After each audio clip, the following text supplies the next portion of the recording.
शाम ढलने का वक्त था। सूरज आहिस्ता आहिस्ता खेतों के पीछे छुप रहा था। आसमान पर सुनहरी और नारंगी रंग बिखर रहे थे और हल्की सी ठंडी हवा गांव की मट्टी भरी गलियों में सरसराहट पैदा कर रही थी। बच्चों के खेलने की आवाज़ें फिजा में गूंज रही थीं और हर तरफ एक अजीब सा सुकून भी महसूस हो रहा था। ऐसा लग रहा था जैसे पूरी कायनात किसी खास लम्हे के इंतज़ार में हो, क्योंकि कुछ ही देर में मगरिब की अजान होने वाली थी। अब्दुल्ला और खालिद मदरसे से वापस आ रहे थे। दोनों के हाथों में कुरान पाक था, जिसे वो बड़े अदब से अपने सीने से लगाए हुए थे। अब्दुल्ला के चेहरे पर संजीदगी और गौर व फिक्र के आसार नुमाया थे, जबकि खालिद के चेहरे पर हल्की सी शरारत और बेफिक्री झलक रही थी।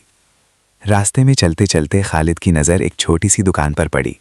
उसने रुककर कहा, भाई देखो, दुकान पर क्या क्या रखा है? टॉफ़ियाँ, बिस्किट, चिप्स। दुकान के बाहर रंग बिरंगी टॉफ़ियाँ और खाने पीने की चीज़ें सजी हुई थीं, मगर हैरत की बात यह थी कि दुकानदार कहीं नज़र नहीं आ रहा था। खालिद की आंखों में चमक आ गई। वो आहिस्ता से बोला, एक टॉफ़ी उठा लेते हैं, बाद में पैसे दे देंगे। अब्दुल्ला फौरन रुक गया। उसने खालिद की तरफ देखा और नरमी मगर मजबूती से कहा, नहीं खालिद, ये गलत है। हमारे हाथ में कुरान है और वैसे भी अल्लाह देख रहा है। खालिद ने कंधे उचकाते हुए जवाब दिया, अरे यार, यहाँ कौन देख रहा है? ना दुकानदार है ना कोई और, सिर्फ हम हैं। इसी लम्हे हल्की सी हवा चली और दुकान का पर्दा जरा सा हिल गया। माहौल में एक अजीब सा एहसास पैदा हुआ, जैसे खामोशी के अंदर कोई पैगाम छुपा हो। और फिर दूर मस्जिद से आज़ान की आवाज़ बुलंद होने लगी, अल्लाहु अकबर, अल्लाहु अकबर। अब्दुल्ला ने गहरी सांस ली और धीरे से कहा, अल्लाह हर वक्त देख रहा है, चाहे कोई इंसान देखे या ना देखे। ये अल्फाज खालिद के दिल पर असर कर गए। एक लम्हे के लिए उसे यूं महसूस हुआ जैसे वाकई कोई उसे देख रहा हो। उसका हाथ जो टॉफ़ी की तरफ बढ़ रहा था, अचानक रुक गया और आहिस्ता से वापस आ गया। वो कुछ लम्हे खामोश रहा, फिर बोला, भाई आप ठीक कहते हो, अल्लाह देख रहा है, लेकिन दिल के अंदर मौजूद लालच अभी पूरी तरह ख़त्म नहीं हुआ था। उसने हिचकिचाते हुए कहा, बस एक ही तो है, क्या फ़र्क पड़ता है? अब्दुल्ला ने उसकी आंखों में देखकर कहा, फ़र्क पड़ता है खालिद, एक हो या 100, गलत गलत ही होता है।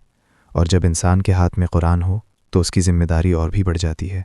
इसी दौरान अजान की आवाज़ और बुलंद हो गई। फ़िज़ा में एक रूहानी कैफियत फैल गई। खालिद के दिल में चलने वाली कशमकश तेज़ हो गई। एक तरफ नफ्स और शैतान की सरगोशियाँ थीं और दूसरी तरफ ईमान की आवाज़। आखिरकार उसने फ़ैसला कर लिया। उसने टॉफ़ी की तरफ देखा, फिर नज़रें झुका लीं और बग़ैर कुछ उठाए आगे बढ़ गया। चलो पहले नमाज़ पढ़ते हैं, अब्दुल्ला ने कहा। दोनों मस्जिद की तरफ चल पड़े। मस्जिद में दाखिल होते ही एक अजीब सा सुकून महसूस हुआ, जैसे दिल का बोझ हल्का हो गया हो। नमाज अदा करने के बाद खालिद के चेहरे पर इत्मीनान आ चुका था।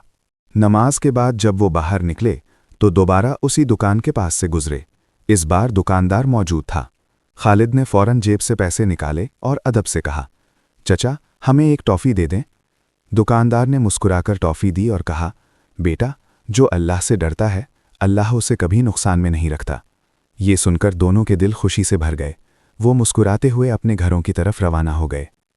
गांव की फ़िज़ा में मगरिब की रोशनी फैल चुकी थी और उनके दिलों में एक नया अज़्म पैदा हो चुका था। उन्होंने दिल ही दिल में अहद किया कि चाहे कोई देखे या ना देखे, वो हमेशा सच्चाई और दयानतदारी का रास्ता इख्तियार करेंगे। अल्लाह हमें हर वक्त और हर जगह देख रहा है, चाहे हम तन्हाई में ही क्यों ना हों। असल ईमान ये है कि इंसान बुराई से उस वक्त भी बचे जब उसे कोई देखने वाला ना हो।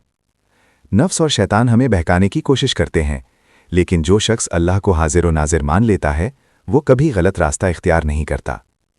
सच्चाई, दयानत और अल्लाह का खौफ इंसान को दुनिया और आखिरत दोनों में कामयाब बनाता है।